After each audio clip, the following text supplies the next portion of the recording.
And good morning, good afternoon, good evening, everybody. Welcome to another episode of the Wisdom Transmissions Gatherings here on YouTube every Wednesday at 10 a.m. Pacific Time. Good to see you all once again. We already got quite a few interesting questions in the chat, so I'm looking forward to taking your questions here in a little bit. We're going to be getting to announcements here momentarily. Then we're going to be getting into some inner practices, and we'll be getting into an Adronis transmission. Then we'll be getting into Q&A, and then we're going to end the broadcast with a group healing. Okay, so again, hope you're all doing well. We're going to go ahead and start off first with some announcements. Source Energy enhanced products to repair and rejuvenate the body.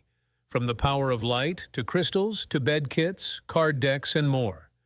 View our free samples, tutorials, and testimonials on our website, etherx.co. And today I'm going to be creating a specific tutorial video for the Source massage mats. As you can see here on the top left hand corner, that is one of our popular products. The Source massage mat does a wonderful job. Again, it's one of our few electronic products where, again, you're utilizing this Source massage mat. Not only are you getting all the physical benefits from the vibrational settings and heat settings, infrared heat settings of the mat, but you're also getting all of the scalar, you're getting the biomagnetism, you're getting the Schumann resonance, you're getting the source vibration, you're getting the color vibratory healing as well too. That's just saturating that entire mat and radiating throughout your entire space as well. So I'll be doing a tutorial video on that later today that will be up on the Etherix YouTube channel. You can find that below, youtube.com/@etherixstore. So you can check that out. And of course, we have our Source flashlights. We also have the Super flashlights that are available now too. We are basically sold out of the queen and king size beds of the Taurus beds, but I am negotiating to getting some more. It might just take a little bit of a while because we have to print them, we have to prep them, and get them ready for shipping. So that could probably be around May or so where they'll start to come back in. And of course, we also have the Healing Code cards, or the Etherix card decks, the Body deck, the Mind deck, and the Energy deck that is available in both printed and digital formats. So go ahead and check that out. Again, we have the 22% discount store-wide off all products on Etherix. This is good until the end of day of March 31st. So still got a few more days to take advantage of that discount. Okay, so moving on further. With the Radiate app, things are coming along really, really well with it. We're getting closer and closer. We've already got everything registered for both Google Play and the Apple Store. So everything is going good. So find out more about the revolutionary scalar and biomagnetic rejuvenation app that replenishes cells, organs, glands, bodily systems, and subtle bodies. Radiate will be available in both a free and a premium version when the app launches in April. And you can sign up through our website to get all of the updates, right? So I'm getting a couple people that are telling me about other particular technologies that also use scalar, and they may also be using things like Schumann resonance. They may be visual devices, they may be audio devices. And I said, that's great. And I'm happy that people are starting to develop that, and I'm happy that people are starting to bring a lot more of that technology out. But I would say really the king of the hill right now really is the EE systems, right? The EE systems really is the top dog right now when it comes to scalar and biomagnetism. So because, again, it is in thousands of healing centers all over the world. And so, like I said, I always encourage people to tell me more about these particular devices. But even when I look at Radiate is just I'm just putting everything in it, right?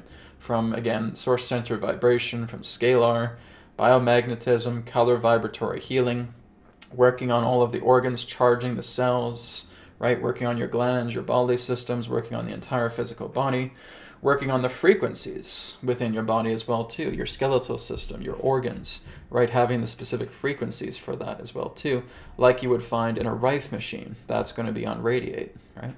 Looking into your astral body, looking into your etheric body, looking into your akashic body, looking into your pranic bodies, right? Looking into your acupuncture meridians, looking into your nadi channels, looking into marmas, okay? So Radiate is basically just going to have everything. It's going to have absolutely everything in it.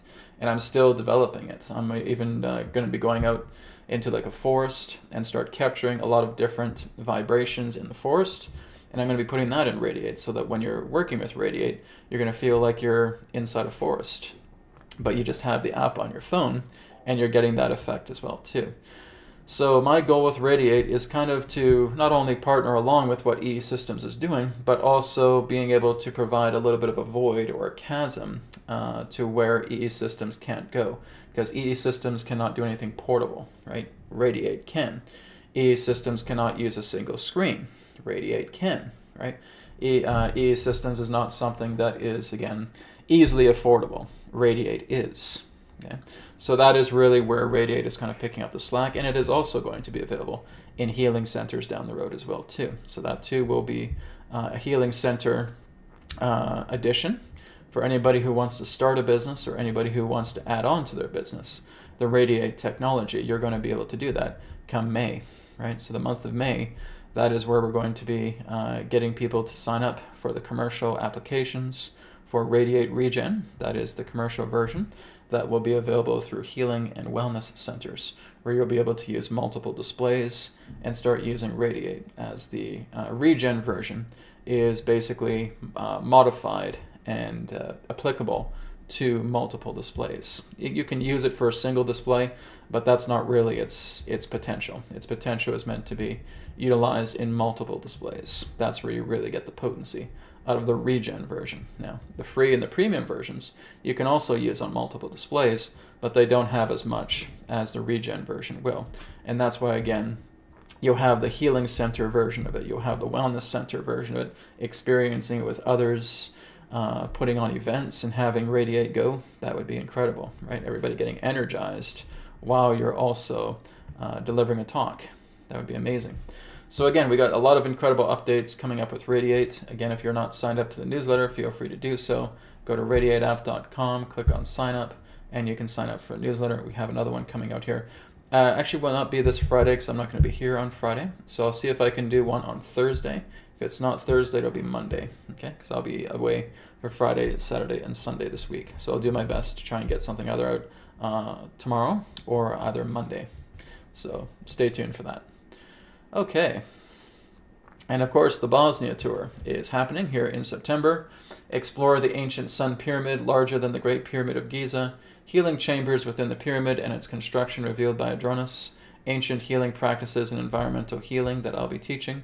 Again, I'll be talking more about Radiate in Bosnia as well. Witnessing sacred sites and harnessing sacred power to take back home with you. So again, being able to imbue certain crystals, jewelry that you have on hand with a lot of the ancient power that's in Bosnia.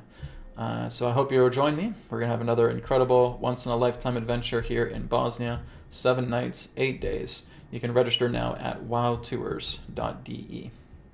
All right, so we're going to go ahead. Oh, one more thing I forgot to say is that new private group sessions are now available on wisdomtransmissions.com. Okay, so it will not be private sessions anymore. Private sessions are now finished.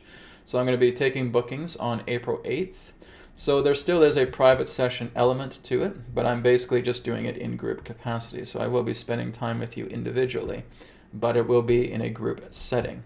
So again, you can check that out in wisdomtransmissions.com. I think still some people are saying, oh, Brad, I just want to talk to you privately.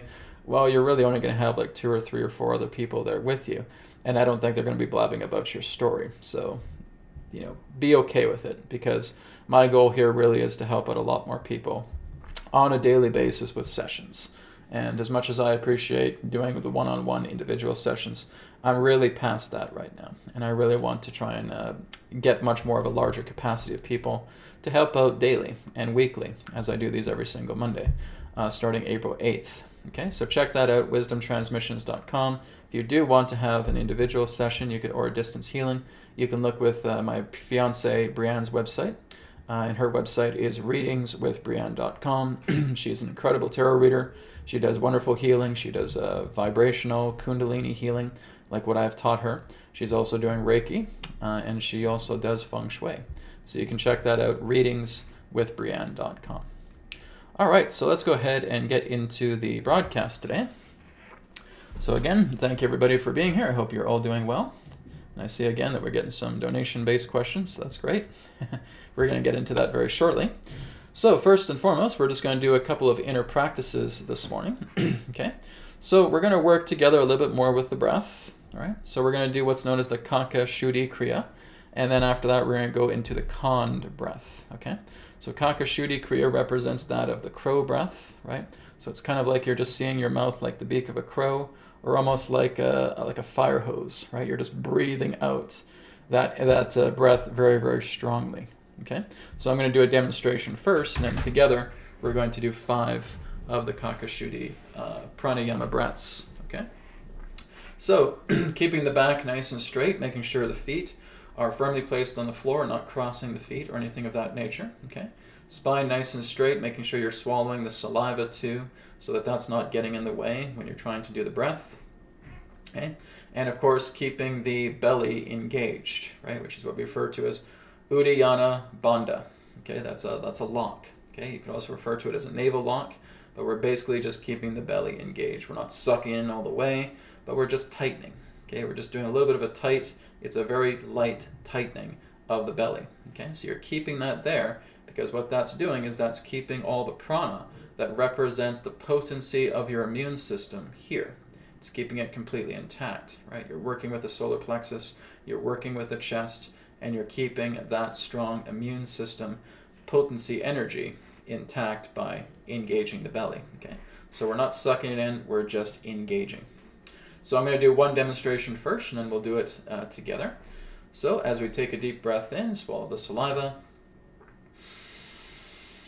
and go.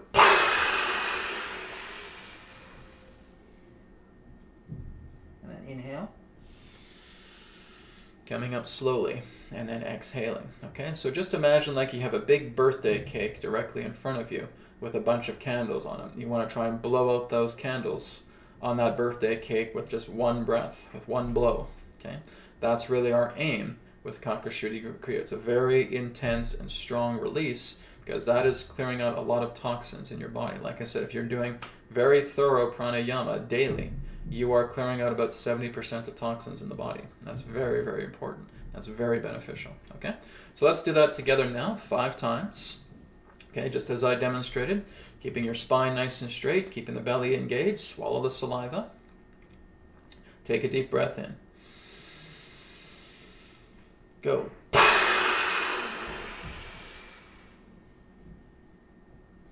Inhale. Exhale. Okay, second time, inhale. Go.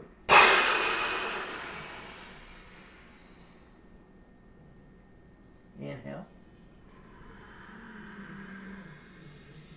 Exhale. Okay, third time, inhale. Go.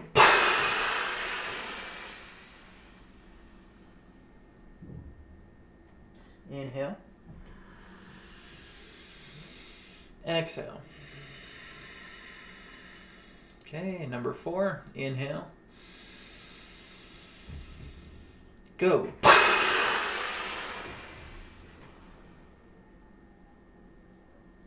Inhale. Exhale. Okay, last one. Keeping that belly engaged, swallow the saliva, inhale. And go.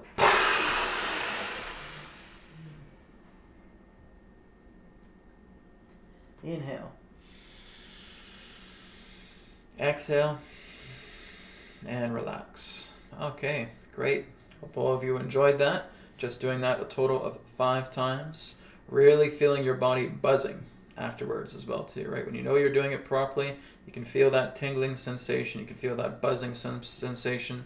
Sometimes it can feel kind of warm, right? That's great. That's showing that you're exercising that prana inside you. You're letting the breath work together with you. You're purging a lot of that toxicity. You're being aware of your breath too as you inhale, as you exhale. Okay, so basically it's bonding with what we refer to in Sanskrit as the vayu. Okay, the energy of the breath. It's not just the breath itself, it's the prana. It's the energy behind the breath, and that's what you're tuning into the most. Okay? So the second breath we're going to do right now, the second pranayama, is going to be the Kand breath. Okay, so I have demonstrated this before in previous webcasts. Okay, so this is what's known as the dividing breath. I also refer to it as the pulsing breath, but basically cond is to divide. Okay, so again, we're looking at a dividing breath. So if we're breathing in, we're breathing out, it's breathing in, breathing out. Okay, so it's kind of like at the center point, at the middle point of that breath, you're pulsing, you're dividing the breath. And you're dividing it again as you exhale. Okay, so we're going to do 12 of these together. The cond breath. As you get more familiar with this particular breath, I suggest doing it about 21 times, then moving it up into 30 times, and then moving up into 40 times, because you're going to get an intense buzz. You're going to get a very, very intense, powerful sensation from this pranayama. Again, it is working together with your dorsal-vagal complex. It's stimulating the organs, stimulating the lungs, stimulating your bodily systems, stimulating the cells, charging them up as well too. So it's a very beneficial pranayama breath, the cond pranayama. Okay, so we're going to do 12 of them together now. Keeping the belly engaged, swallow the saliva. Okay, ready? Begin.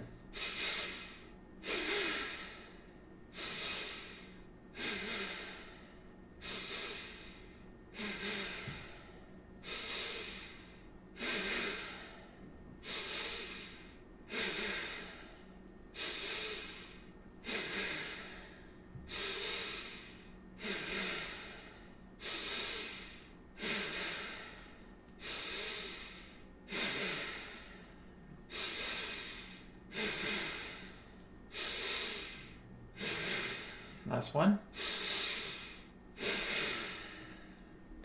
And relax. Okay. Take a moment just to feel the breath, just relaxing here, following the breath as you inhale through the nose, following the breath as you exhale through the nose. And incorporate the Ujjayi pranayama. Okay, that's the ocean breath. That is the victorious breath. Okay. So when you're breathing in, it's like you're saying ha, but mentally as you're breathing in. And it's like you're saying ha again as you're breathing out. So you're opening up the epiglottis, right? So you're basically opening up that little valve in the throat as you're breathing out. So as you're breathing in, as you're breathing out. It's like when I'm communicating with Adronis, I am breathing like that all the time. That is Ujjayi pranayama that I've been doing for 15 years, communicating with Adronis. Do that every single session, every single time I'm bringing him in. Right? I was doing Ujjayi pranayama before I even knew it was Ujjayi pranayama. So I was always getting that guidance from him. Breathe in deeply, right? Get that kind of ocean sounding like breath as you inhale, and then do that the same as you exhale, making the exhale a little bit longer. I was doing that before I even knew I was doing heart rate variability. So again, it's actually when Forrest Knudsen came along, and he was telling me, oh, that's heart rate variability. Oh, okay. I've been doing that for years. I never knew what it was called. I just called it the extended breath or something like that. I didn't know too much of the yogic terms back then when I was first starting to channel. But that again is what I do all the time when I'm bringing in Adronis, is to Ujjayi. Okay, that is an incredible cleansing breath. That cleanses your body out spectacularly. That's what brings the light in, right? So working together with that victorious breath, the ocean breath of Ujjayi, as well as with these other pranayamas that I'm showing you guys today, tremendous benefits, and it's free, right? It's your own breath. You're not paying for it. So take advantage of it. Use it daily. Extremely helpful. Okay? All right. So we're going to go ahead now and get into the Adronis transmission. After the Adronis transmission, we'll be getting into everybody's questions. Okay? So I'm seeing there's quite a few questions on there, so that's great. So I'll bring Adronis in. I don't know what he's going to be talking about today, but I'm sure it's going to be wonderful. So I'm going to leave him to it and let him discuss whatever he wants to discuss. And we'll get started. Here we go.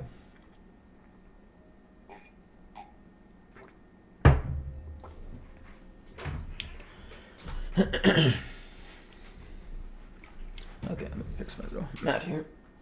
There we go. Okay, and if you guys hear some noise in the background, I have a painter downstairs. He's painting our healing center, right? Our healing center is looking really, really amazing. Looking forward to showing that. I'm going to make some videos downstairs in my healing center when it's all ready. And of course, we're going to be taking clients here in the local area of the lower mainland of British Columbia, Canada. So if you are in the vicinity and you want to talk to me about it and say, hey, Brad, I'd love to be in your healing center when it's ready, well, hey, give me a shout. I'd be happy to put you on a waiting list. Right? No problem. All right, I'll go ahead and bring Adronis in, and we'll begin. Here we go.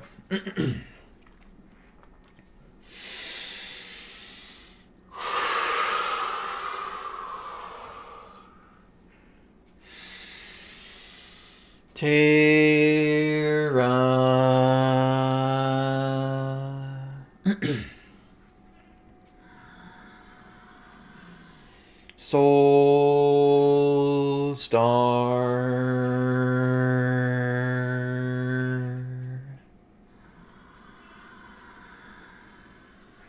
Sirius.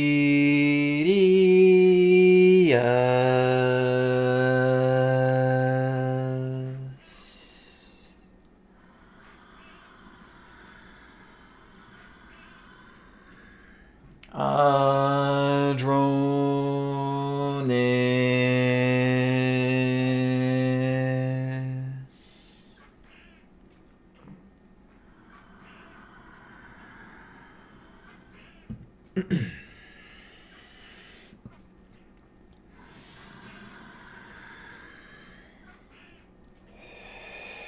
We are here at this time. We bid you greetings and thank you very much for the opportunity of this interaction today. I am Adronis of Sirius, sending love, appreciation, and gratitude to all who are tuning in to this broadcast being brought forward through your internet collective consciousness. What we'd like all of you to do at this time is simply allow yourselves to get relaxed, get comfortable, and tune in to the vibrations of Sirius so that you may synchronize, harmonize, and align to all of the information that we have to share. Also understand that all of the information that we shall provide today is simply that of our perspective, our point of view. For all knowledge, all information, all creation itself resides within your very hearts, beings, and souls. We will speak to you on a particular exercise that we would like to share with you today that represents what is termed as brain energizing. All right, a simple title here. Really what we're going to do is we're going to explain the brain very much in the alignment of what you term as the 5 directions. The north, the east, the south, the west, and the center. And that what you're doing is you're helping to energize the brain. You're helping to open up centers within the brain by working together with specific types of breathing intervals. All right, so we're going to start off with the northern quadrant of your brain, which is commonly referred to as your frontal lobe, starting off with the north. So, very important that you're keeping both of your feet firmly grounded, firmly placed on the ground, keeping the spine nice and straight. Because what you are doing is you are going to gather the energy right from the sacrum. All right? It's coming right from the coccyx, breathing up the spine, moving into the brain, and then starting to move that energy directly into the frontal lobe. And that is how it is going to be with all 5 directions that we are going to demonstrate. So the first thing we want to do is a type of rapid breathing, starting off again right at the coccyx, right at the sacrum, where you are basically doing, in that sense, short interval breathing, similar to this.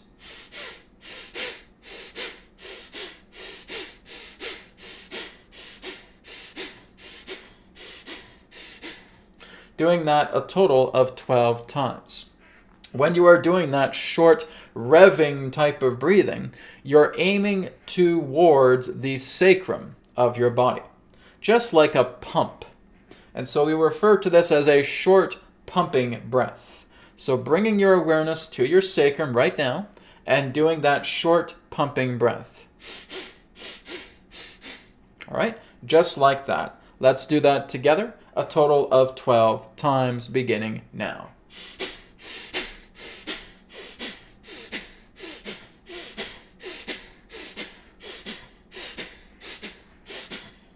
and stop. Now that you are pumping up the sacrum, because there is what's known as a sacral pump, that energy is now ripe. And now we're going to do a slow, elongated breath, bringing that breath all the way up to the spine, moving it into the brain, and centering it directly into the frontal lobe. So that will be a very short, or very long, shall we say, inhale, and then a short exhale, moving it into the frontal lobe of the brain, as we will demonstrate through the conduit.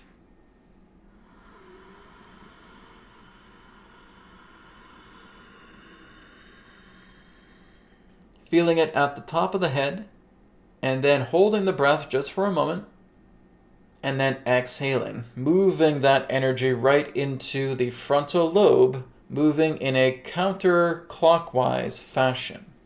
All right, so moving it in a counterclockwise direction. Okay, so let's do that together now. Taking a long, deep breath in, moving that energy up the spine.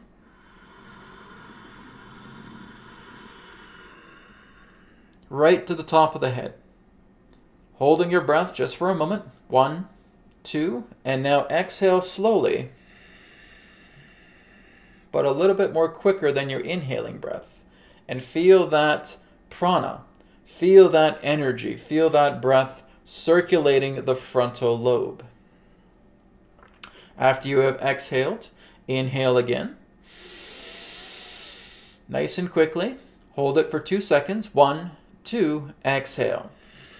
And again, rubbing that energy counterclockwise into the frontal lobe a second time. And again, inhale.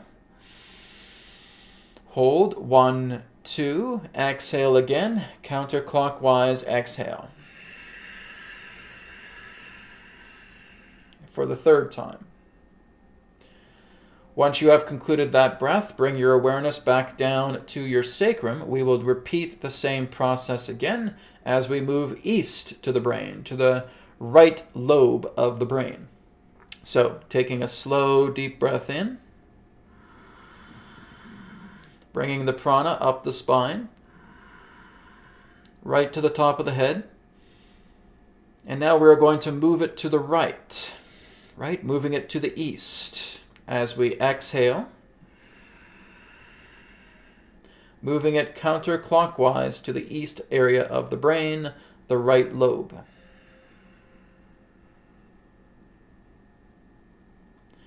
Inhale again. Hold, 1, 2, to the right. Counterclockwise. Inhale again, a third time. Hold, 1, 2, to the right.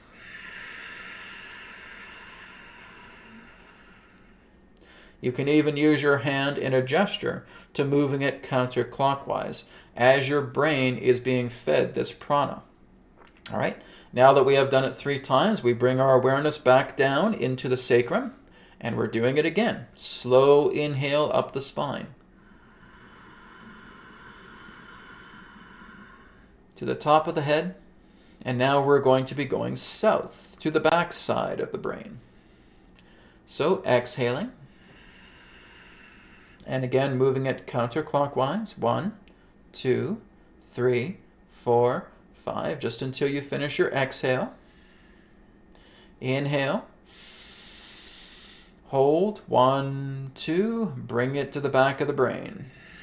Counterclockwise. 1, 2, 3, 4, 5.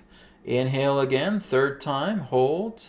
1, 2, to the back side of the brain. 1, 2, 3, 4, 5. Relax, bringing your energy back down into the sacrum. Bring your awareness there. Inhale up the spine. To the top of the head. And now we will be going to the left. We will be going to the west. Okay, to the left lobe of the brain. Exhaling. Moving again counterclockwise. Okay, inhaling again. Hold, 1, 2, exhale.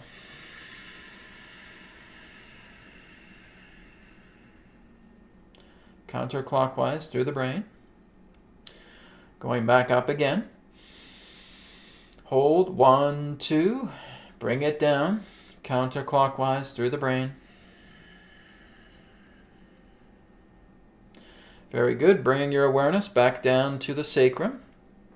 We will do the final position, which is the center of the brain, which again could be referred to as the claustrum. All right. Inhaling. Up to the top of the brain. And now exhaling and putting it right into the center, right into the nexus, right into the claustrum, the chimney of the brain. And just feeling yourself circulating that counterclockwise as you exhale. 1, 2, 3, 4, 5. Inhale, back to the top. Holding for 1, 2, dropping it back down to the center. 1, 2, 3, 4, 5. Inhale, back to the top. Hold for 1, 2, drop. And exhale, 1, 2, 3, 4, 5, and simply relax. Take a few moments now of silence as you calm the breath. You make the breath as quiet as possible, just doing a very slow, calm breath. And we want you right now just to be aware of your brain's state.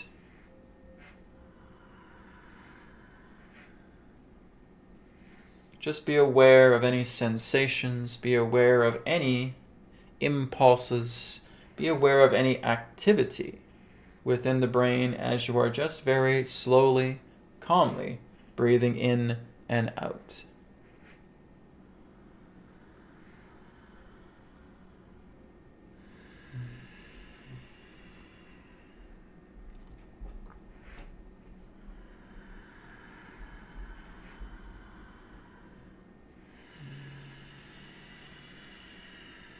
And just let yourself relax now completely.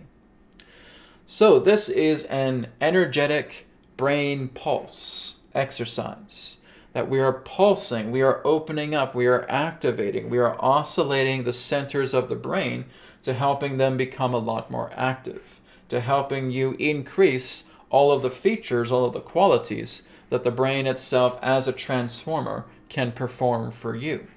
So the more that you're practicing this on a daily basis, you're giving your brain much more effective energy. You're giving it the prana, you're giving it the chi, you're giving it the mana it requires to function optimally.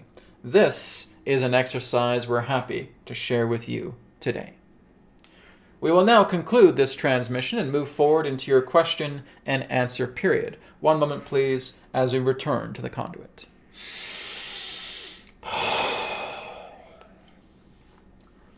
Okay, very good. That was exciting. Had a great time with that. Hope that benefited many of you as well, too, who are tuning in. So we're going to go ahead now and switch gears and move into the question and answer period. After Q&A, we'll be getting into a group healing to conclude the broadcast today. So we'll probably do that about the last 5 or 10 minutes of the broadcast. So we got about 55 minutes, 55 for questions. Okay. So as usual, I'm going to be taking donation-based questions first, and then following up with the rest of the list. So again, if you have a priority question that you want to have in priority sequence, just feel free to leave a donation in the YouTube super chat. Okay. So let's take a look at Len's question here. Len, thank you very much for your donation. Len asks, Adronis, what happened to the Malaysian flight MH370? So for those of you who may not be familiar, there was a Malaysian flight, an airplane that was basically taking off, and during its flight, you had a bunch of spacecraft, I guess the best way to put it, around the plane. And they started to surround the plane, and together with the spacecraft, the plane disappeared. Nobody really knows why that happened. Nobody knows why that took place. That again, it was in the air, and you had these strange vessels surrounding it, and then being able to dimensionally shift it out of this reality. Okay, Why did that happen? Why did that take place? Well, let's see if we can get some answers from Adronis about that. Okay? So one moment as I bring him through, and we'll look into Len's question.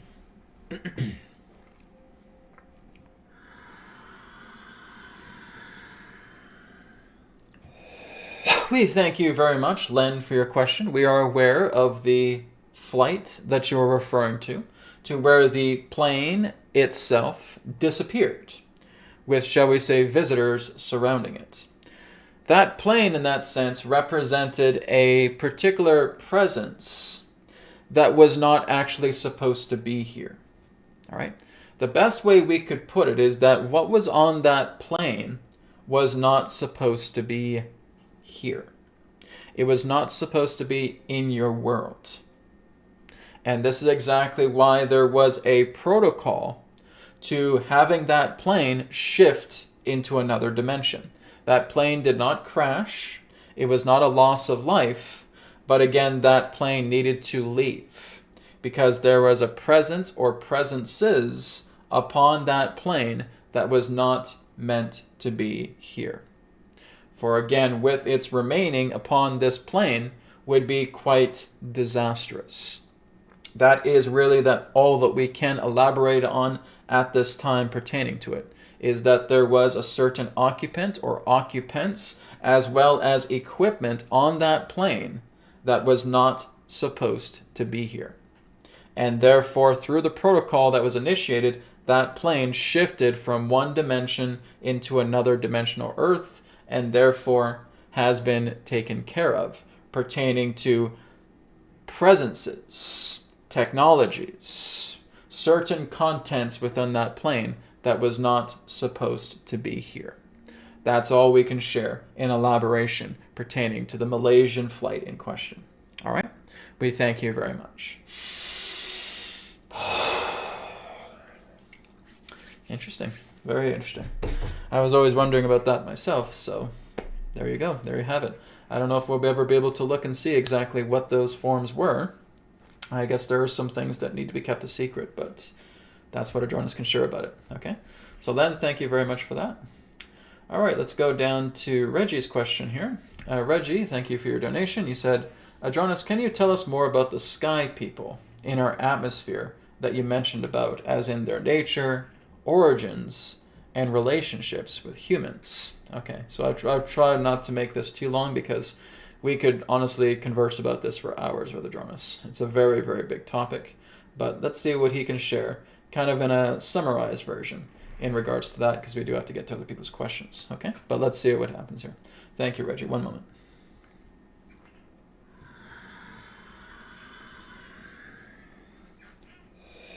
We thank you very much, Reggie, for your question. As it pertains to what you term as the sky people, well, they are the gardeners. They are the groundskeepers. They are the keepers of this particular planet, and they have been here for many, many, many, many, many thousands, hundreds of thousands of years. They, in that sense, have been the assigned gardeners, the assigned caretakers to assist in the well-being and nurturing and balancing of the Earth altogether. Now, where do a lot of these beings come from? Well, some of them do come from in your local star system. For there are installations around your asteroid belt. For there are installations upon many of your planets, from Mercury, Venus, Mars, Jupiter, Saturn, Neptune, Uranus, even around the Oort cloud. Now, again, as we've talked about, that this particular star system is quite often, shall we say, understood as being under the jurisdiction of insectoid races. This is basically insectoid territory to which you're on, to the star system, in that sense that you are a part of. But again, not all of them are insectoid that are again being keepers of the garden. Many of them in that sense are insectoid, ones that you would know as mantis, one in that sense that you would know as ant beings, ones that again may look like locusts, others in that sense that may have, again, other different forms of appearances, dragonflies, etc. All right? So there are many different types of humanoid equivalents of the insectoid beings that we have mentioned. Others are also reptilian, amphibious, all right? Shall we say aquatic in nature as well, too. There are also humans that are here taking care of the assistance needed for your planet. So again, you have different forms of civilizations, but not all of them come from what you would know as your known star maps. Not all of them come from the Pleiades, not all of them come from Sirius, not all of them come from Orion, not all of them come from Lyra, not all of them come from Draco, etc. There are many of them, in fact, that don't even really come from those places. You see, your star maps are very, very limited in regards to what you know of the cosmos, because you're missing all of these important pockets that reside all around you. And through those pockets reside other dimensions to where there is life, other planets in between what you would know as your cosmos. So even your surrounding interstellar bodies contain a plethora of different hexagonal shaped dimensional portals or pockets. And many of them can come from there. And there are planets there that you have no name for. There are stars there to which you have no name for.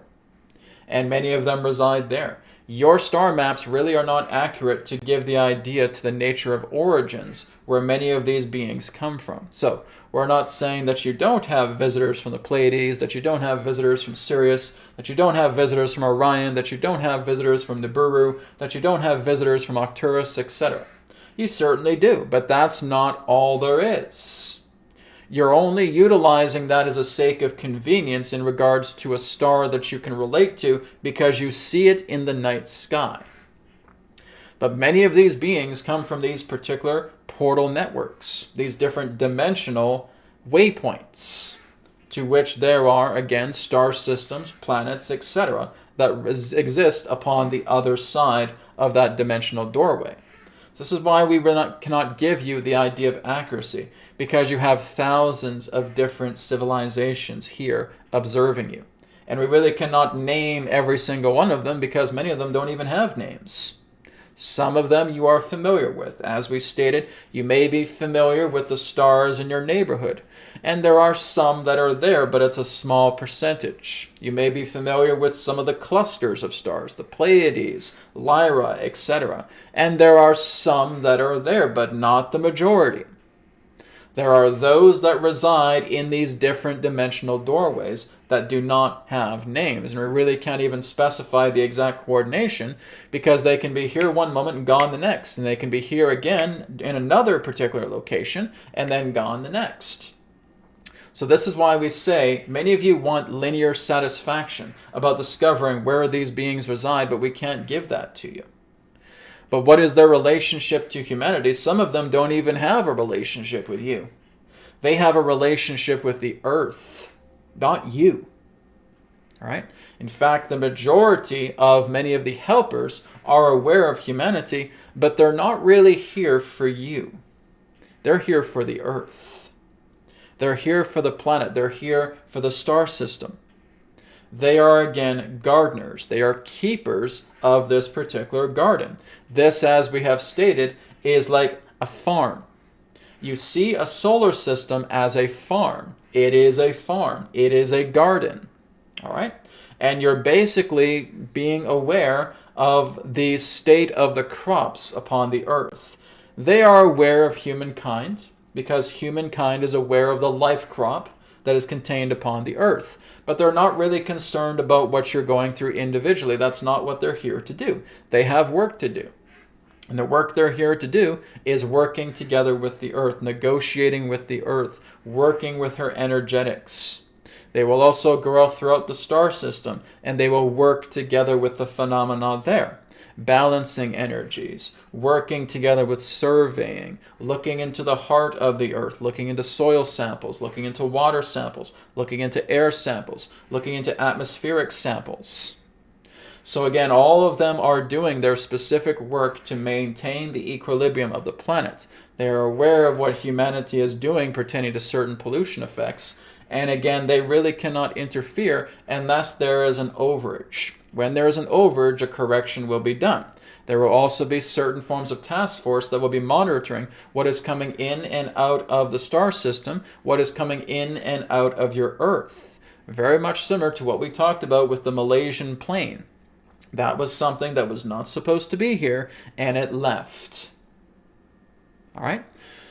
So again, as we talk about, many of them have a relationship with the earth, not so much with you. Some have a relationship with you because you feel a connection with them because they are your star family, because they are extended family, particularly with those of you who are in stasis bodies.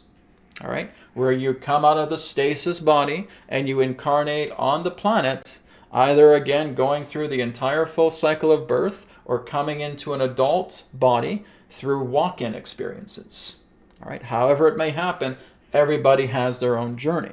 But that's not really what they're here for. That is, again, of a much more higher order, and that's not what they work with. It is like bees that are taking care of the beehive. And you could refer to these workers as the bees. They're ensuring that the hive thrives. They're ensuring that the earth thrives. They're ensuring that all of your neighboring planets thrive. They're even checking in on the sun, making sure the sun thrives. That's what they're here to do. So many of them really do not have a direct relationship with you. They're just here to keep the sanitation of the garden intact. All right? That's what we can share regarding them at this time. We thank you very much for your question. Okay, very good. That has always been a challenge with a lot of people because I've had sessions well over the years where people say, Brad, can you just list off all these star beings that are here? Like, we can't. We just don't have the possibility. Like I said, we look at Mars, we look at Venus, we look at Nibiru, we look at Kruger, we look at Rigel, we look at Arcturus, we look at Andromeda, we look at all these different star maps in that sense, and we think that's all where they come from. You're wrong, right? That's not even close. There are, again, so many different forms of life that are in between spaces that we don't know about, that we have not mapped, that we have no reference point with, that really cannot be summarized through a vocal exchange. And this is where there's always been a challenge, is that we really can't tell you that. Because, again, you don't have an appropriate star map to understanding all of these different types of races that reside in between spaces. And many of them reside in between spaces. And they have been here for hundreds of thousands or even millions of years, keeping the garden intact. That's their job, right? So we have limitations in regards to what we can share pertaining to sky people, star people in that way, right? There's so much of it going on. Again, we just don't have the appropriate reference to understand what's fully going on. We are only ever going to have a piece of the puzzle until we start living much more like star people. You start living a lot more like star family, and you're going to have incredible technology that will tell you a lot more about it. But with our modern systems, we don't have a clue. Really, what we're looking in the night sky pertaining to the beings that can reside there, you're looking at about 1%, right? You're still looking at the other 99% that is not contained within star maps, that you simply cannot find, and you can't really dialogue with it. It's a big challenge. So that's why we do the best that we can, okay? Just in regards to this type of dialogue. So thank you, Reggie, for your question. Okay, so I think that's it for the donation-based questions, so thank you both for that. Okay, this one here is from David. David says, question for Adronis. A few sources talk about the reverse flower of life blueprint God gave Lucifer to create a pocket out away from love as an experiment. Could you give us more insight about that? Thanks.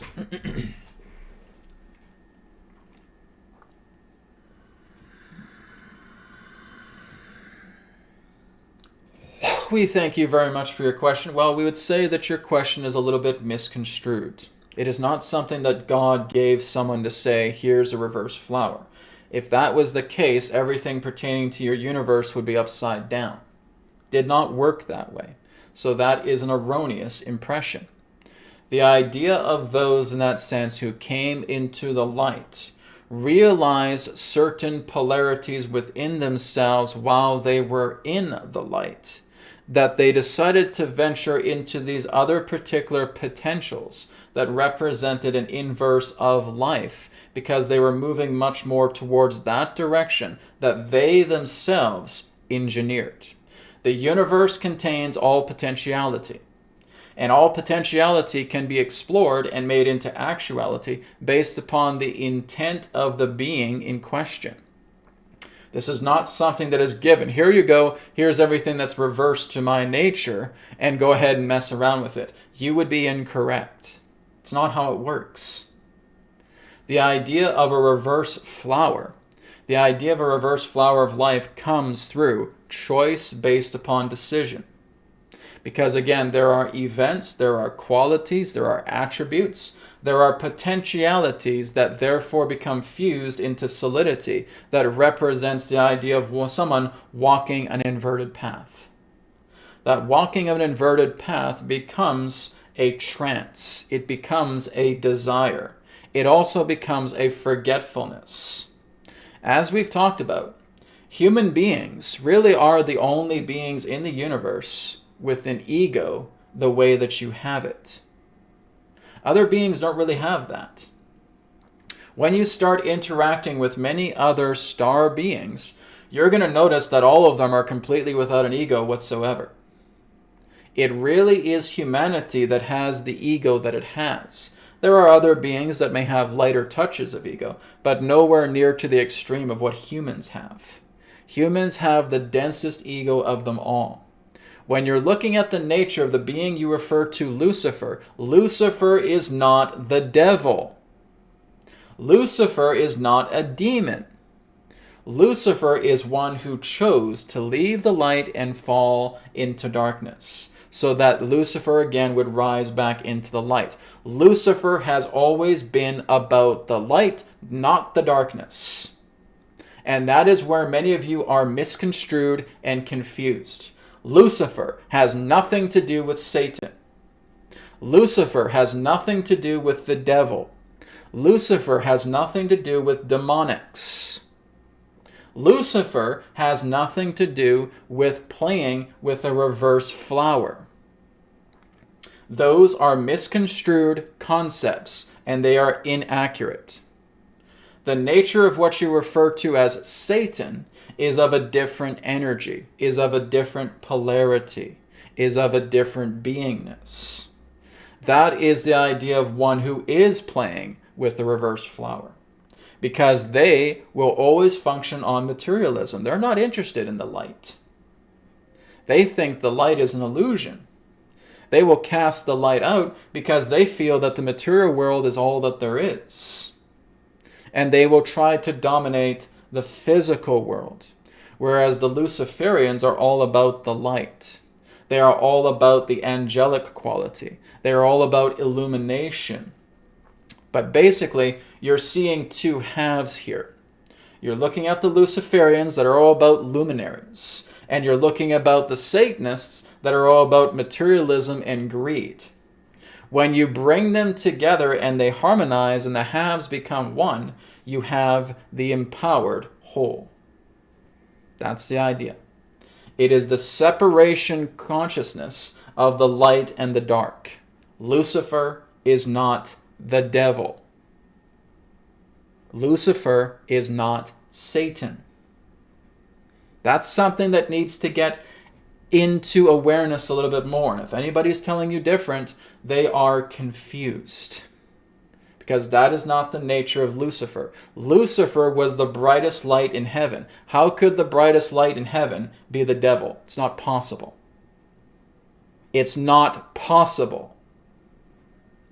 Lucifer was able to descend herself into the lower realms to basically attempt to uplift the darkness with her light. And we are talking about Lucifer in the feminine quality, because that's really what she represents in wholeness, stronger than the masculine. But she did that to incorporate the masculine within herself as well, too. She volunteered to come down into the descents of heaven, shining her light into the deepest bowels of life to attempt to uplift it. That's the nature of Lucifer. Has nothing to do with her being a devil. Has nothing to do with her being Satan. Has nothing to do with her being a demonic, because she's not. She volunteered to descend from the heavens. She was not cast out. She volunteered to descend. If anything was cast out, she volunteered to cast herself down, to come into the lower realms and to assist in its uprising, to elevate it into the higher plane. And the Luciferians follow that philosophy. That's the philosophy of the Great White Brotherhood, everyone. Did you know that the Great White Brotherhood follows Luciferian philosophy?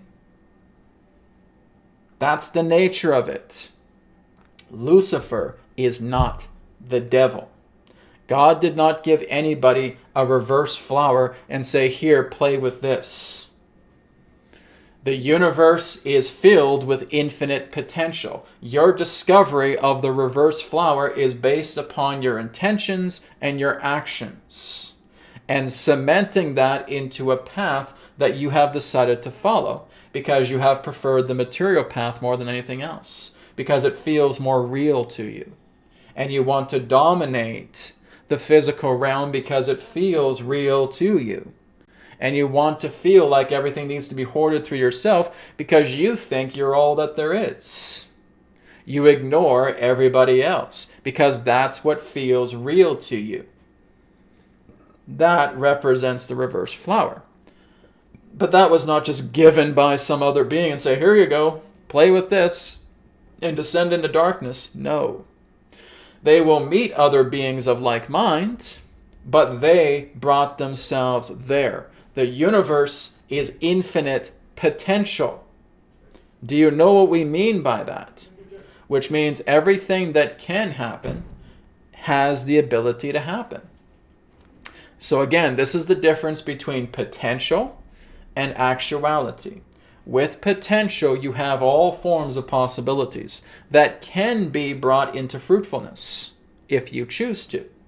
Actuality is that which is actually brought into fruitfulness. It is something that you can see, smell, taste, touch, and hear. It's not just something that's perturbating within the etheric field. You see? That's the difference. Everything is infinitely potential in this universe. In the one universe, everything can happen. Everything and anything is possible. What you apply and what you make into manifestation is what is applicable based upon actuality. That's how it works, and everything can change because the universe is a changing construct. You can go here, then you can go here, then you can go here, and you can go here, and you can go here. It's always changing. It is the river. It's always changing. It is the ocean. It's always changing. It is fluidic. That is its nature. So we hope we have shed enough light in regards to this misconstrued idea about someone being handed a reverse flower, because that is not accurate at all. All right? We thank you. Okay. So hopefully light was shed on that question, David. Thank you very much for your question. Okay, so this one here is from Turn Up Every Day, or Benedict. Hello, Benedict. Benedict says, hi, Brad. There is a pendant from a German company called Chi 1. It claims to supercharge the water in your body, protect you from EMF and more. It's quite expensive. Is it legit? I don't know, Benedict. Okay, I'm not able to look at it right now. It would be best for you to message me later about that. I haven't looked into it. I'm not too sure of this company. I'm not too sure of their device. I would have to look at it, okay? And now it's basically saying that something like that is not impossible to do. Radiate can do that, okay? A lot of the etherics technology can do that, okay? If you put a safeguard sticker upon a glass, right, and you pour water into it, you're basically getting it charged, right? And it's going to become very purified. This is why I say you want to take the safeguard stickers and you put it around pipes, right? You put it around your fuse box, you put it around your light switches, your electrical plugins, etc. And it basically harmonizes the fields. Okay? Dirty EMF is dirty EMF because of the frequency it runs at. Okay? When you're taking something like a safeguard, when you're utilizing any particular form of etherics product, it takes that dirty frequency and it cleans it. Okay? That's what it's doing. And now you can actually take that clean energy and you can use it in regards to a beneficial charge. The EMF fields, electromagnetic fields, are not bad things, but they've been used in regards to a weaponized state. Okay? Everything regarding our electrical grids, electrical power in that sense, all of it has basically been weaponized, and it has been intently programmed into those frequencies that are harmful to humans, they're harmful to nature. So what we're doing with inventions like this that work with scalar, that work with biomagnetism, etc., is we're taking that energy field and we're cleaning it. Okay? The source center vibration, the scalar itself, is capable of doing that. It transmutes it. It turns that dirty electricity, just like a ball here with a bunch of white noise in it, right? And if I put the safeguard on it, all of a sudden that white noise starts to collapse and invert and go back into the center. And now the energy field itself, the electromagnetic field, is clean. It's polished. Not only is it clean and polished, it can now be utilized for charge because the source center vibration has taken over. So the center is now active. And now that center is bringing about that harmony, that equilibrium of the frequency itself in its divine state. And now it can actually be used to, yes, clean up water, to charge up your food, and to energize your cells. Okay, so that's again what happens with a lot of the etherics technology. So from what you're describing, Benedict, everything pertaining to that is legitimate. Now, I don't know about this company, I don't know about their device, but such a device as I'm generally speaking about can be very legitimate if it's working together with scalar, if it's working together with biomagnetism, if it's working together with frequencies that are harmonized, if it's working with the Fibonacci sequence. And a lot of people still get very confused about what I'm talking about pertaining to the Fibonacci sequence overlay that's in a lot of the etherics products right now. Guys, if you want to create a healthy product that is restoring your body, you need the Fibonacci sequence. Can't be done without it. Okay? Scalar itself contains the coding of the Fibonacci. Okay? The source center vibration radiates that blueprint. The Fibonacci sequence is a blueprint, right? Because again, you're looking at the 1.618, you're looking at the 1, 1, 2, 3, 5, 8, 13, 21, 34, 55, 89, 144, etc. That all relates to the correlation of the 1.618. That again is the sacred harmonic. That is a sacred blueprint. That is a sacred pattern. And again, scalar radiates that. Source center vibration radiates that. You cannot harmonize your body without it. It's essential. So what I'm doing is I'm taking that Fibonacci sequence and I'm pulsing it and I'm oscillating it and I'm running it down the chain pertaining to its patterns. And it's basically oscillating and pulsing that multiple times per second in accordance to the sacred sequence of the Fibonacci. And it works. I can tell you it works because number one, I use it on myself. Number two, my fiance uses it. She's getting better. Number three, I'm hearing from you guys using it and you're getting better. Number four, we can actually test how well it's doing it through subtle tools. Okay? Fibonacci sequence is vital, right? So basically people coming up to me and say, oh, Brad, there's this sacred geometrical device, but someone's speaking out against the Fibonacci. How can you speak out against the very blueprint that is responsible for the design of all life? It doesn't make sense, right? And when you're looking at those geometries follow Fibonacci. That's a Fibonacci sequence. That's a golden mean. You cannot design life opposed to that. You only create that which is a dead state, right?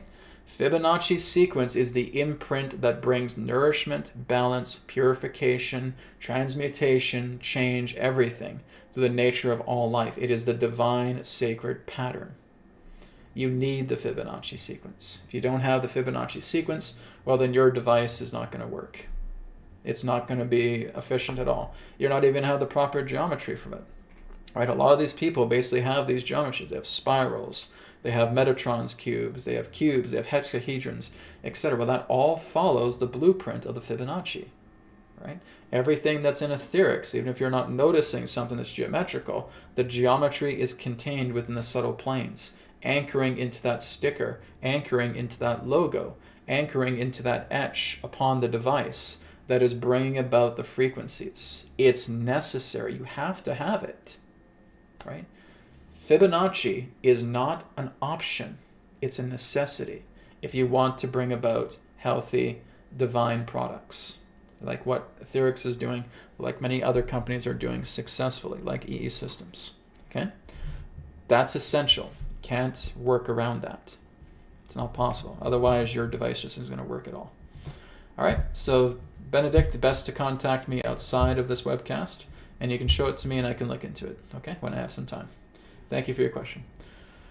Okay, how are we doing on time? It's 11:08, so we got about another 12 minutes, and then we'll get into a group healing session, okay?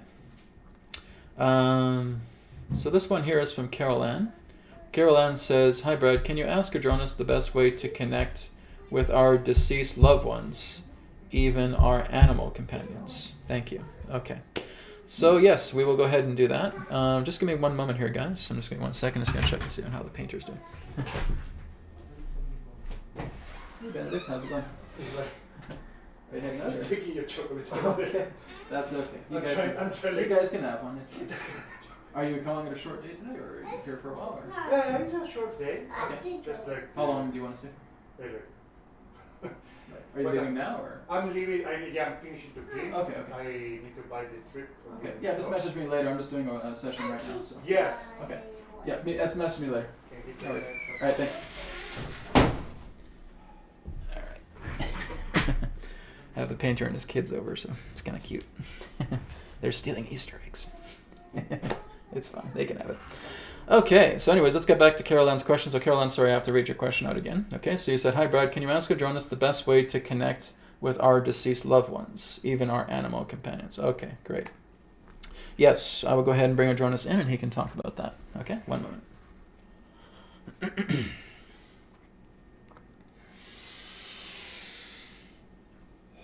We thank you very much, Carol Ann, for your question. Well, discussing things with your loved ones is really no more different than you picking up the phone and being able to dial the right number and see if they pick up. You see? It's not up to you to say, "Oh, well, I'm here, I'm in the meditative state. Why isn't my deceased mother or my deceased grandparents talking to me?" All right? It's no more different than you picking up a phone, dialing the number, hearing the dial tone. Sometimes they will be in contact with you, sometimes they will not. Spirit decides to work with you, not the other way around. Remember that. Spirit decides to work with you, not the other way around. So you can certainly be in a meditative state, but then again, you may notice that no one is connecting with you. Why not? Because you're not in alignment to them. You're still seeing them in that sense as if they're alive. You're still seeing them as if they're in their physical body. You have not accepted the fact that they have left. And that is why you're stuck. You need to open yourself up to connect to Spirit. And when you do, Spirit will decide to come in and share their presence with you. That includes animals. That includes people. That includes all forms of life. You have to be in alignment. It's like looking at yourself as a radio tuner. But even when you're tuning into the station, that station still has to switch on and say, "Okay, we will interact with you now." Spirit will always decide to work with you. So when you're talking to a loved one who has deceased, first thing you should look into is letting go of your grief. This is why many loved ones, in that sense, who are trying to contact their relatives aren't able to, because that person has completely encased themselves in a very hard shell. They're full of grief, they're full of guilt, they're filled with sadness, they're full of anger, they're full of fear. And that shrouds them, that hardens them. That becomes like a hard shell, a seashell that you find on the beach. And you have encrusted yourself with it. And it's not possible for them to even reach you because they're just knocking on this hard shell that's as hard as a seashell, and they can't reach you. And what their guides will tell them, please give them time. Give them your love, and your love will tell them that you are here with them. They are not trying to run away from you. They are very much looking to have contact with you. But the problem is you harden yourself with all of these intense emotions. You make your emotions the priority. You make your emotions the most dense, and it hardens like a shell. And until those emotions are harmonized with, you're not really going to be able to have a full experience with them. You may feel them in your space. You may feel them walking around. You may feel them in that sense actually knocking a glass over or knocking on a door, trying to get your attention. But you often dismiss it as something else. Or you may think maybe it's them, but you don't know what to do after that. And what you need to learn to do is come into your center. As we've talked about, the center is the complete and total nexus of yourself, where everything representing the universe, everything representing life, everything that is God is accessed here. It's in your center. And it's the ability of humbling your own emotions. It is humbling yourself. It is bringing peace to yourself. It is surrendering to yourself. That's how it's done. And when you're in that center, you're no longer grieving.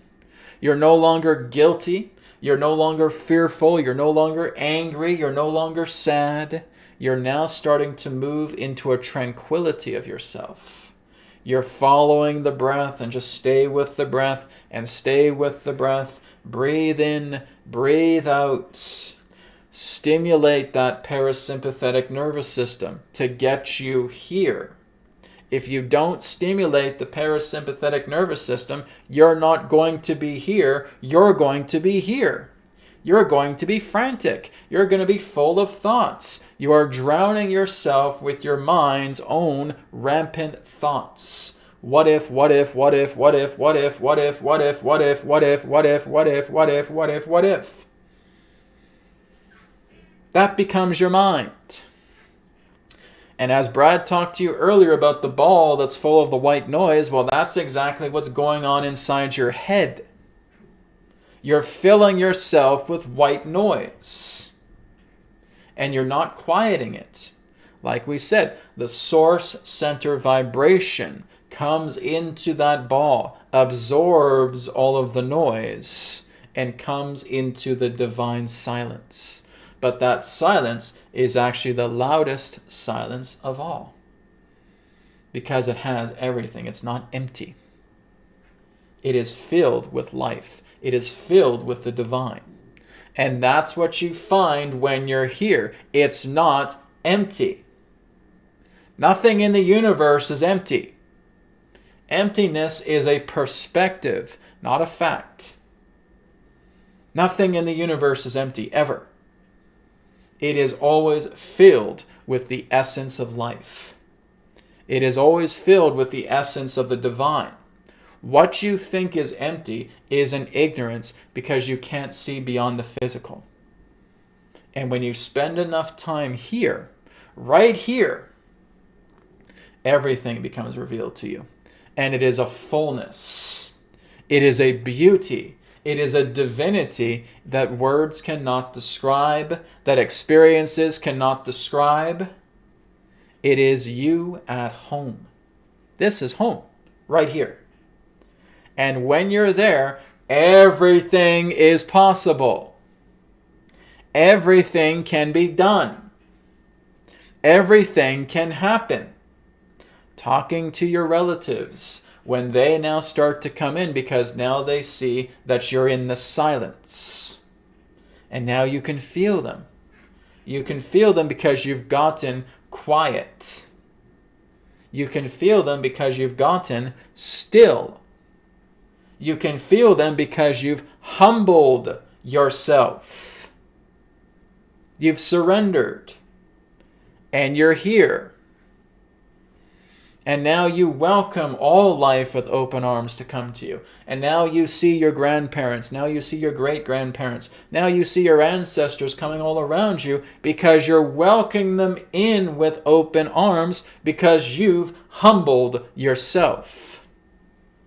That's what it takes. You cannot expect to talk to everything within the universe when you're like this. Can't be done. Not possible.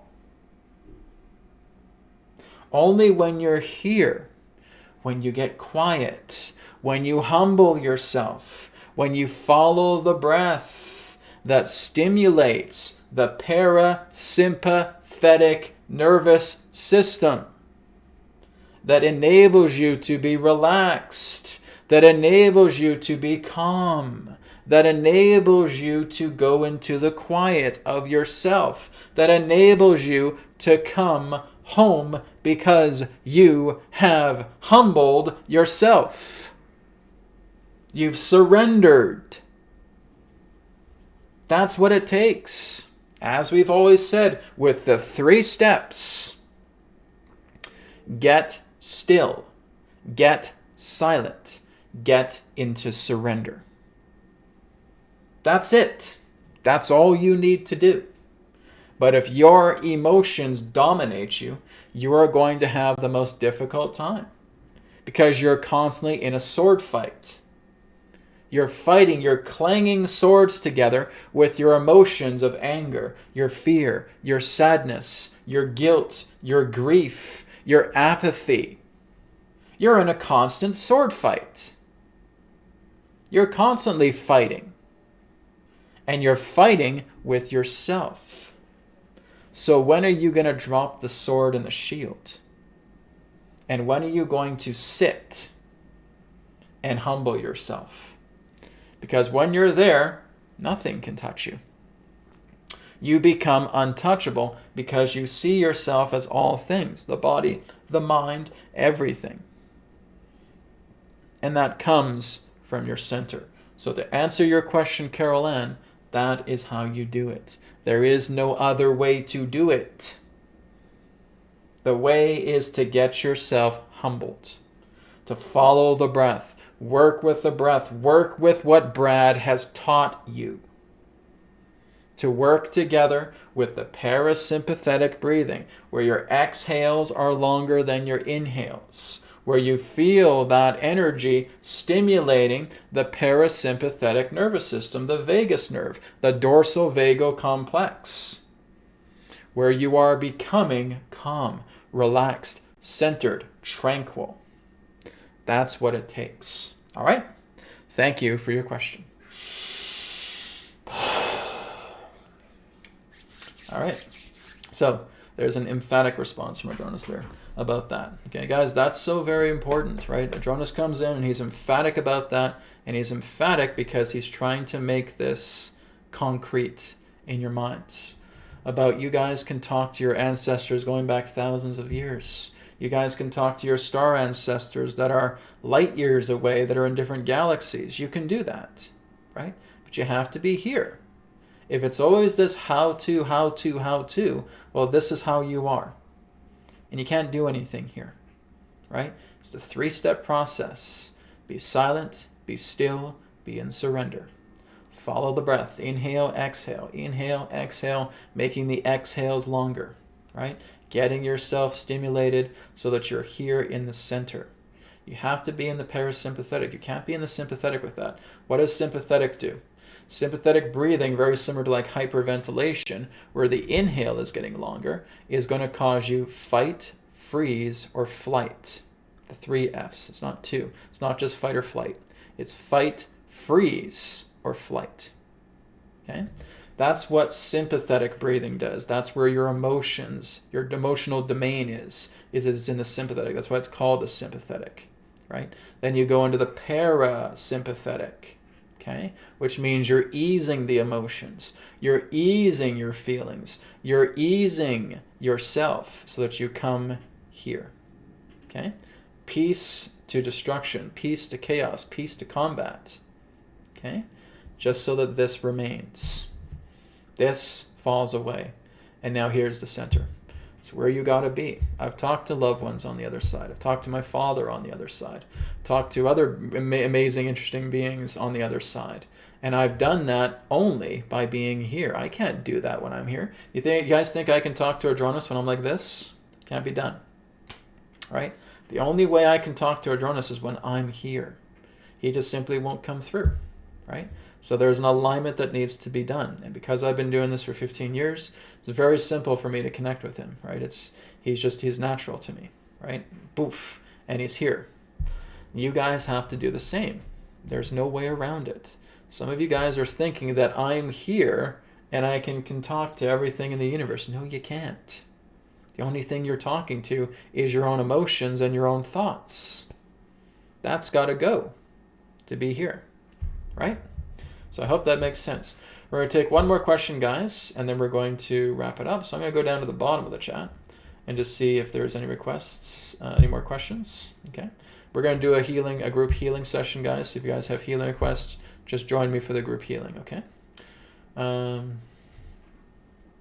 Okay, I think we'll end with Vision's question here. Vision has an interesting one. Adronis, what can you say about your average person going more into nature, living off the land, more community-based with cooperation with ET help in times ahead? Okay.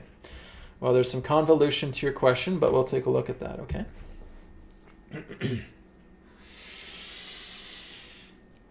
We thank you very much for your question, Vision. Now, many of you actually are doing this. You are now starting to go off into the, shall we say, off-the-grid communities.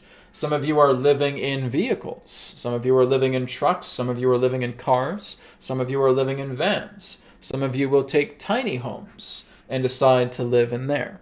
Some of you will go far off into the country. Some of you will go close to forests, and you will decide to live there. Some of you will form communities and invite others into your community as they do, again, the work of nature. This can be done.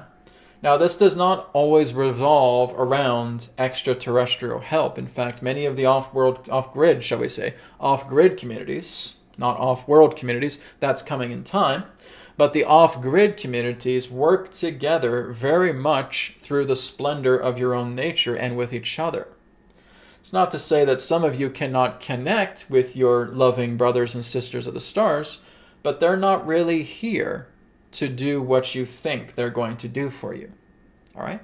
Some of you can make contact with them. Some of them can give you guidance, yes, but they're not here to do things for you in that way.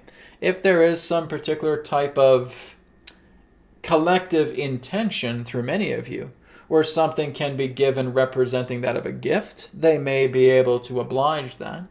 But what we're saying is that they're not here to build your community. That's your job. You see? It's not to say that they cannot come bearing gifts. Sometimes they do. It's not to say they don't give advice. They certainly do. It's not to say they don't give guidance. They certainly do.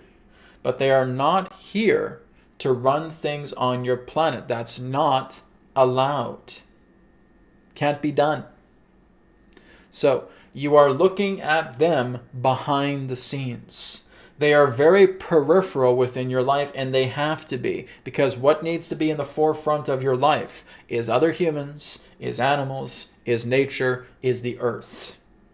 That is your foveal vision. That's priority. Beings from the sky, beings from the stars, back of the line. Peripheral. Because that is our role right now, and we're actually telling you this ourselves. We're not really important to you right now. What's important to you right now is working together with your fellow men, women, and children on your planet. What is important is working together with your animals. What is important is working with the land. What is important is working with the water. What is important is working with the air. What is important is working with Mother Nature and Mother Earth. That's important. That's why you're here. You did not come here to go and talk to a bunch of ETs. If that was the reason you came here, it just wouldn't make sense. You're here to have an earthly life.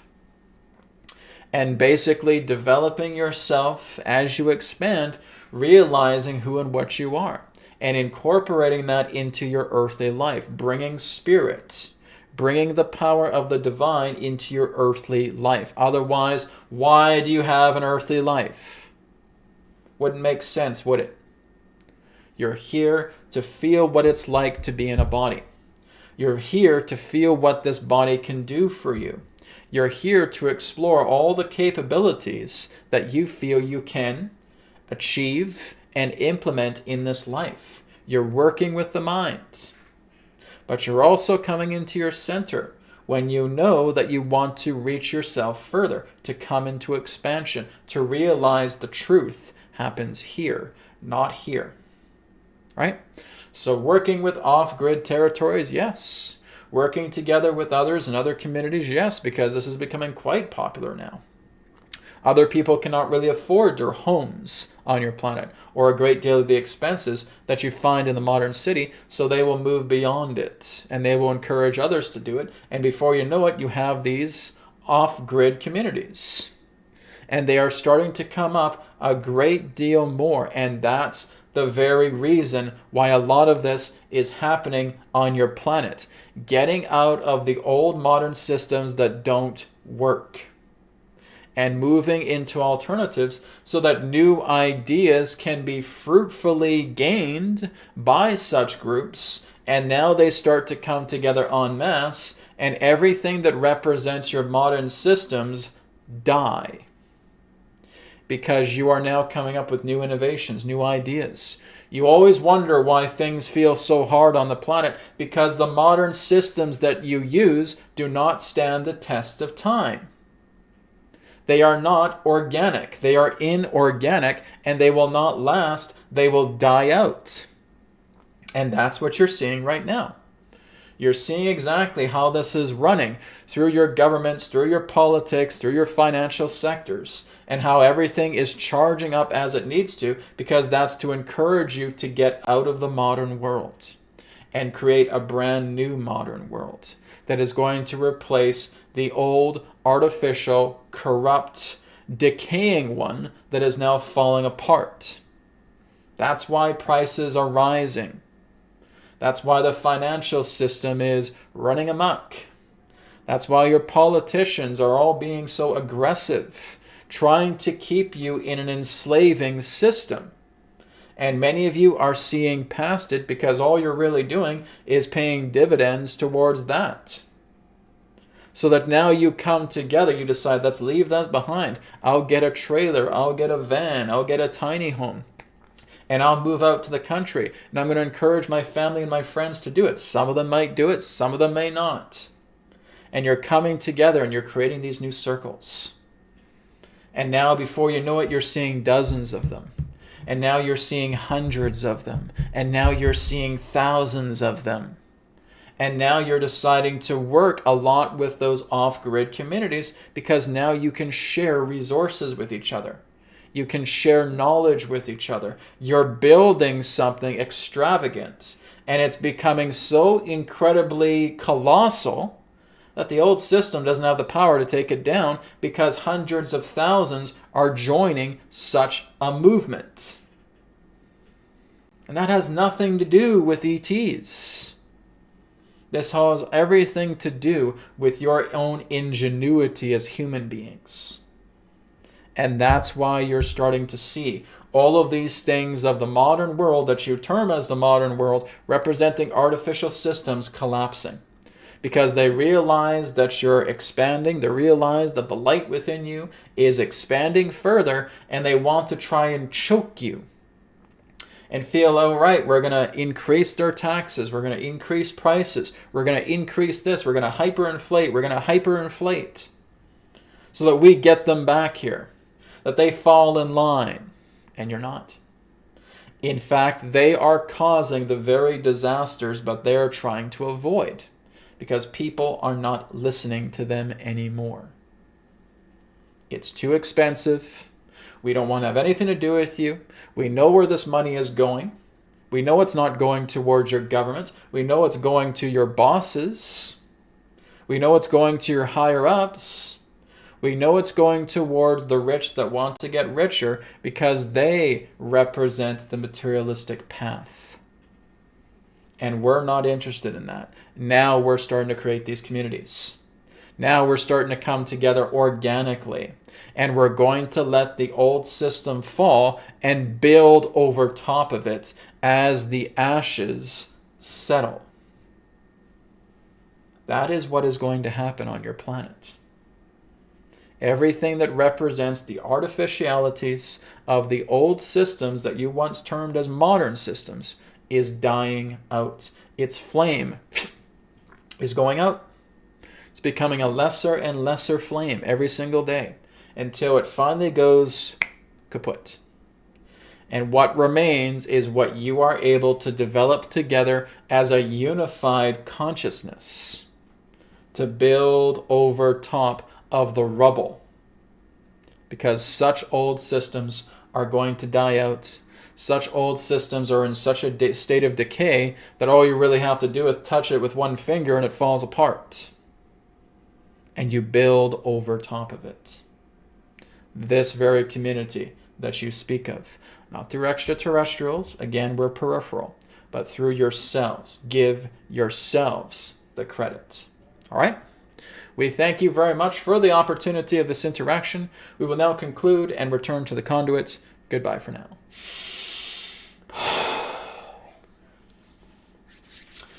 Okay, great. Thank you, everybody, for all of your questions. I really appreciate it. Hope you had a great time tuning into the transmissions today. So we're going to end now with a group healing session. Okay, so those of you who are asking for healing requests, we're going to do some work today on that. Okay, we're going to do something a little bit different. We're going to be extracting the debris from the body, working together with our own palms. Okay, working with the palm chakras, working with the palm apertures here. Okay, so what you're going to do is you're kind of seeing it like an aperture that's coming through your hands. Okay, and all you're doing is you're just focusing on certain body zones, and you're pulling these areas out.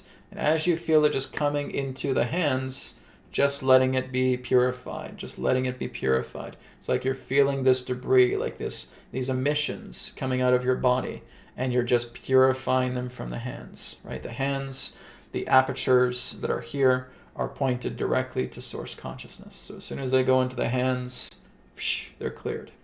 So after this session today, what I recommend is cleaning your hands, okay? Washing your hands with soap and water right up to the elbows, okay? Right up to here. So from the hands, right up to the elbow, both hands, okay?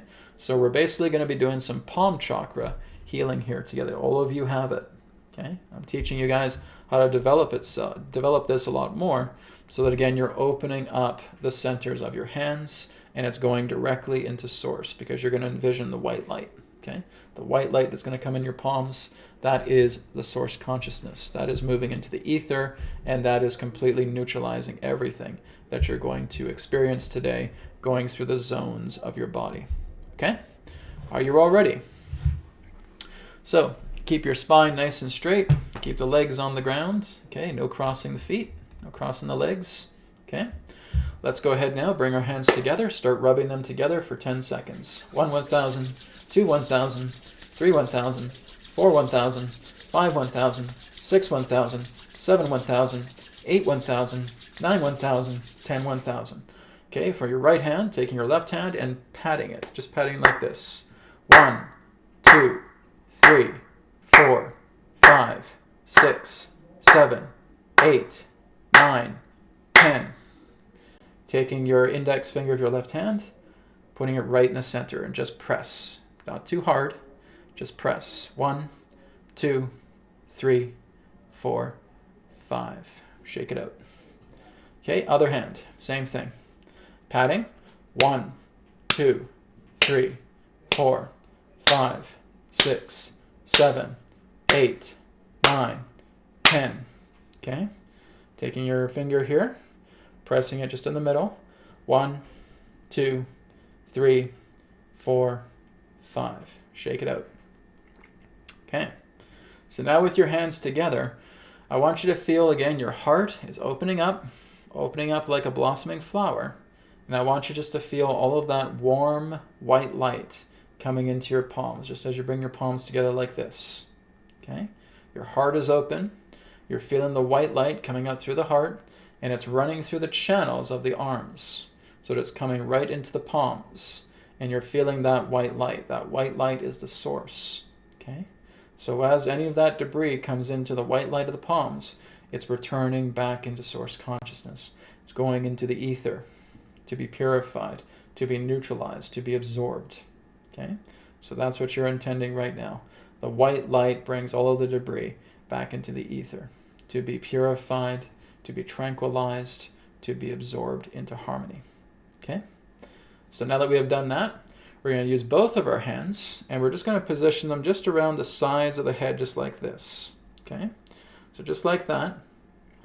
And I want you just to be aware as your eyes are closed, and as you can start to maneuver your hands, kind of maneuver them around like this, right? Where you can go front to back in that way, wherever your hands are feeling called.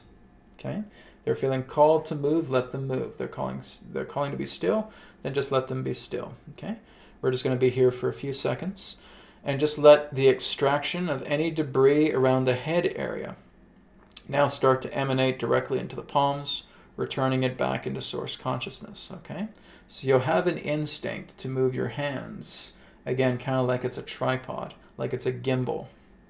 Okay? That may happen. Some of you may be still, and that's fine too. Just listen to your body. Listen to the impulse.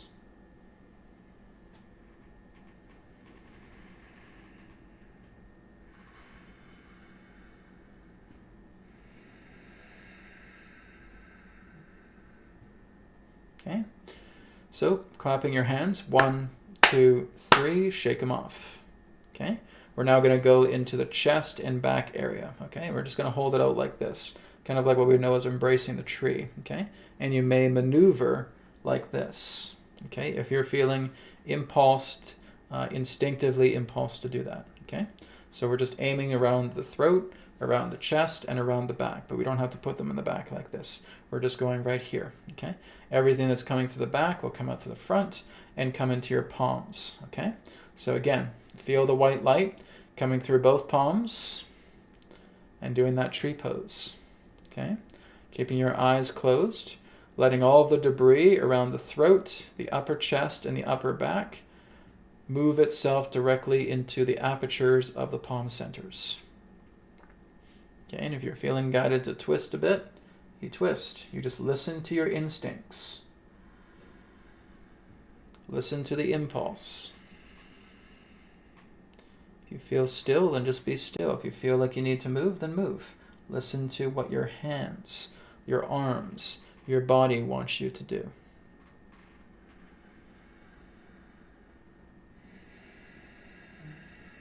Remember that deep ujjayi breath, all right? As you're saying that mental ha as you breathe in, and that mental ha as you breathe out, doing the ujjayi breath, the victorious breath, the ocean breath.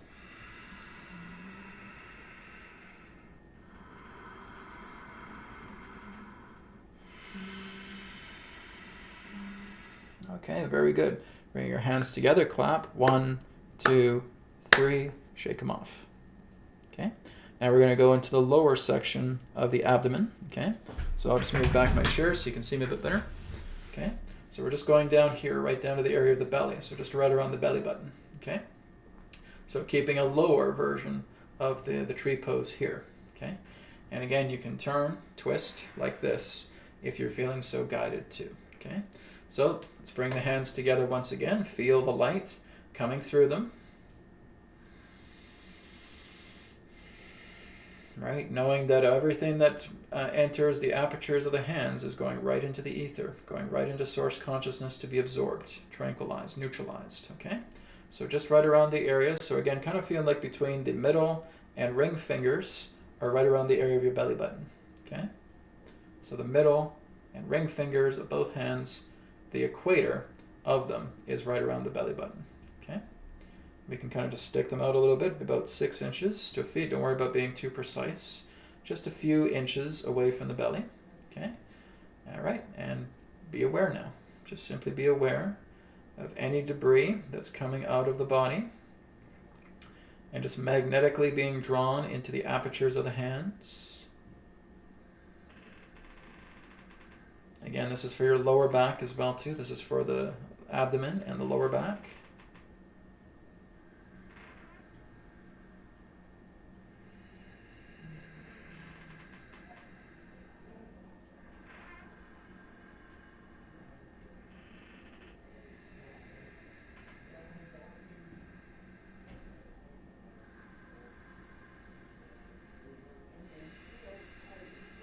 Okay, bring them up, Give them a clap. 1, 2, 3. 1, 2, 3. Shake them off. Okay. We're going to do the final sector now. The final sector is just the legs. Okay. So we're doing the top of the legs all the way down to the bottom of the feet. Okay. So the waist, the groin, the entire legs. Okay. Private parts, the posterior. Okay. Going all the way down the legs, right down the bottom of the feet. Okay. So all I'm doing is I'm really just holding my hands down by my knees. Okay. So if I'm standing up, I don't know if you still can see me, probably good. Okay. So I'm just bringing my hands down here by my knees. Okay. While I'm seated in the chair. So just do it as close to your knees as possible. If that's a little difficult, just hover a little bit over your knees, just like this. Okay. So if my knees are right here, just hover right about here. That's fine too. So try to get to the knees. If that's too much, just hover above the knees with the hands. Okay. So hands together, feeling the white light flowing through the hands. Knowing that all of the debris that comes out through the lower section is going into the ether to be tranquilized, neutralized, and absorbed. Okay? Hands are glowing. And now just putting them in. Putting them down by the knees, or again, slightly above the knees. Whatever is more comfortable for you, okay? All right, let's begin. And again, you can feel that twisting. You can even feel the hands moving up and down, left and right. Wherever you're feeling intuitively guided, follow where the hands want you to move, okay?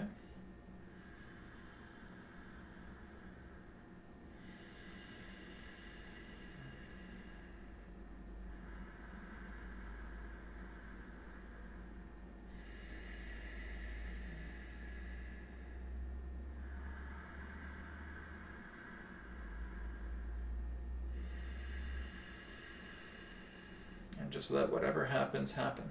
Just know that your hands are the apertures to the ether, and feeling all of that debris just going into your hands, knowing that's going right into the ether. It's not returning back into your body by any means. Okay? Trust what you receive. Trust the flow, trust the guidance, trust the instincts.